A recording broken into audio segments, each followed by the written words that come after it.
Saya butuh uang 25 juta. Kemudian saya gadein nih mobil saya. Antum pakai aja mobilnya. Ya, nanti setelah itu kalau saya udah ada uang, saya balikin lagi uang saya ambil lagi mobil saya. Pernah ada yang begitu? Nah, itu masuk riba. Awas, hati-hati, masuk riba. Karena di situ tidak ada transaksi jual beli manfaat. Ya, tidak ada transaksi yang terukur, nggak ada yang terukur. Gini, saya kan menyerahkan ke Anda, misalkan mobil saya. Anda pinjamin 25 juta kan?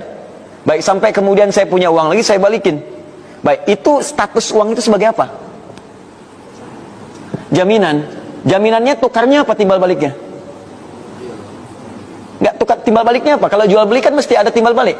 Saya keluar uang 10 ribu, ya, buat beli spidol. Saya dapat spidol dengan nilai yang sama. Spidol ini nilainya 10 ribu. Saya keluarkan uang, saya dapat spidol. Kalau saya kasih Anda misalnya 25 juta, terus saya bawa mobil Anda untuk saya pakai, itu statusnya apa itu mobilnya? Hah? Sewa, kan nggak ada akad sewa di situ. Coba lihat, nggak jelas, nggak ada akad sewa. Jadi nggak ada asas manfaat di situnya. Jadi nggak ada, istilahnya nggak ada timbal balik yang dengan itu jadi senilai gitu uang yang dipegang itu. Kan saya kembangkan lagi dari 25 juta itu. Saya bawa 25 jutanya, Anda cuma pakai mobil saya. Cuman mobil itu kan nggak jelas. Apakah kalau misalnya, maaf, uangnya nggak kembali, mobilnya gugur, ya kan? Terus nilai itu, nilai mobil sama nggak dengan nilai uang yang keluar? Jelas nggak? Nah, jadi kalau sistem gadai yang seperti ini, itu disebut juga dengan riba. Karena tidak ada nilai pertukaran yang seimbang di dalamnya. Gharar namanya, riba seperti ini. Atau begini polanya, yang kedua. Ya, sudah? Saya butuh uang. Saya gadaikan handphone saya. Saya ulang ya.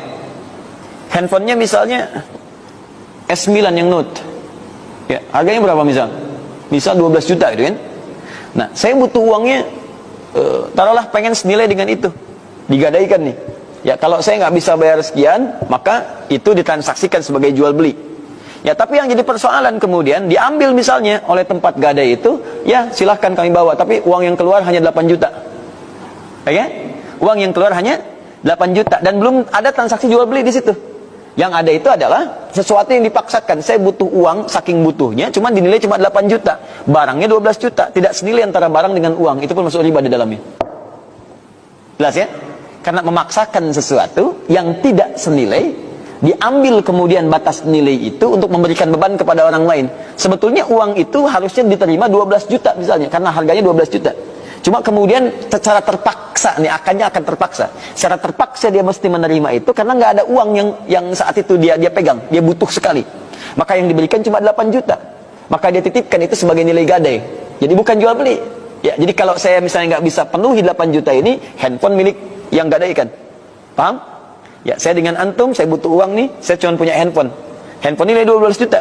Oke, segadaikannya di saya. Cepat bisa cuma bisa minjemin kamu 5 juta. Kalau kamu nggak bisa bayar, handphone ini punya saya. Paham ya? Maka ketika nggak bisa bayar, kemudian handphone ini udah milik saya. Padahal nilai handphone itu lebih tinggi dari apa yang tadi diberikan.